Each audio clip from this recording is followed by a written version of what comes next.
Let me tell you. The person that will help your child get internship could be seated in this service.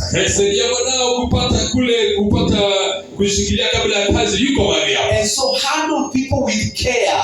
Because you don't know what tomorrow holds. Hallelujah. Some of you who is high flyers,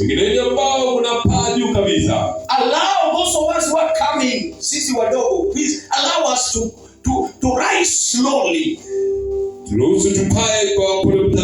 accommodate us under your wings,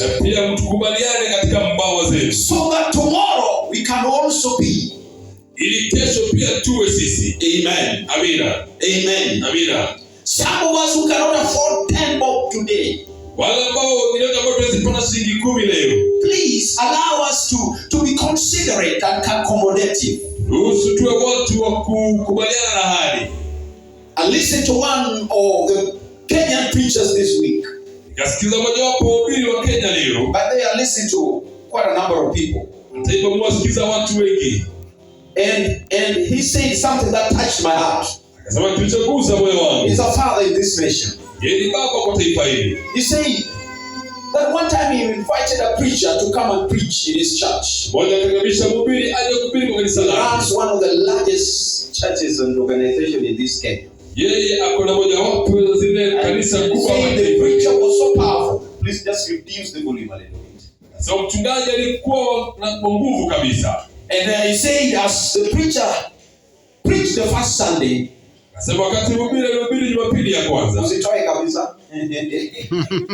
he preached the first Sunday, preached a good message. Then he came up with fresh revelation from above. They call it from above. And it says that this is a special revelation. God is asking him to give mustard seed to everyone in the service.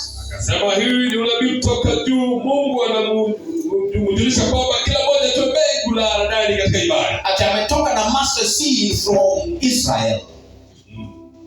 And so everyone must have a mustard seed, because a mustard seed is one of those powerful seeds that they're very small but they germinate. It's a revelation, and what he was trying to say is that no matter how small what you have, because at the end of the day it's all about giving. So he said, bring the small seed, no matter how much you have, God will make it big.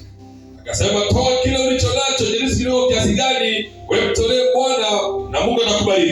so after the service, he went to his office, his hotel room, and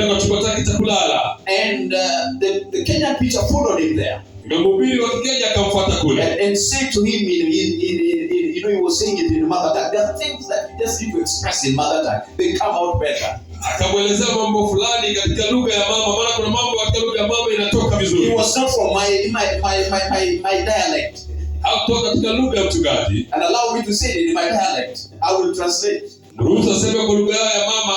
He said, Yakwa, give your mbele kakono. Mchungaji, hii kitu haiwezi endelea mbele. Mhubiri akashtuka. Akamwambia, sasa tufanyeje? Si hoteli nitalipa, wewe utakaa hapa mpaka kesho, lakini mkutano waendi mbele. Na akasema, that is not the first person amefanya hiyo mara mingi.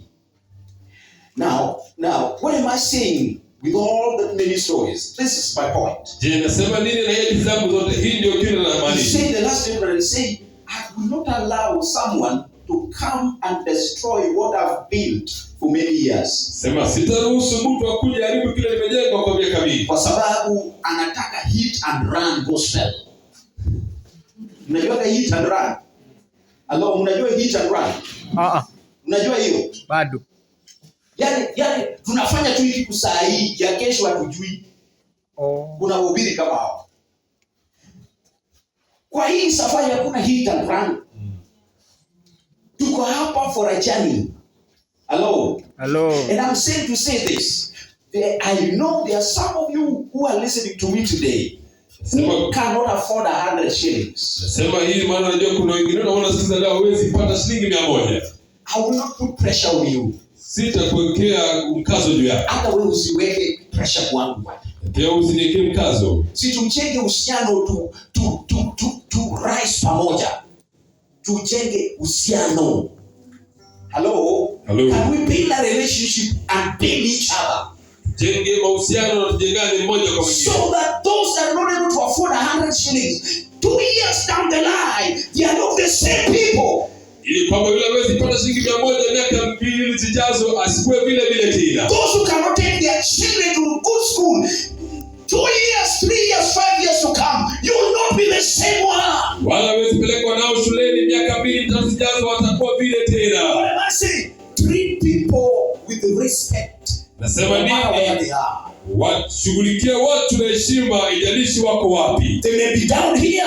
Unaweza kuwa hapa chini. Who knows tomorrow? Nani ajuaye kesho? I say who knows about tomorrow? Nani ajuaye kuhusu? There is no guarantee that those that are who can shake us and the movers of this world, they will remain there forever.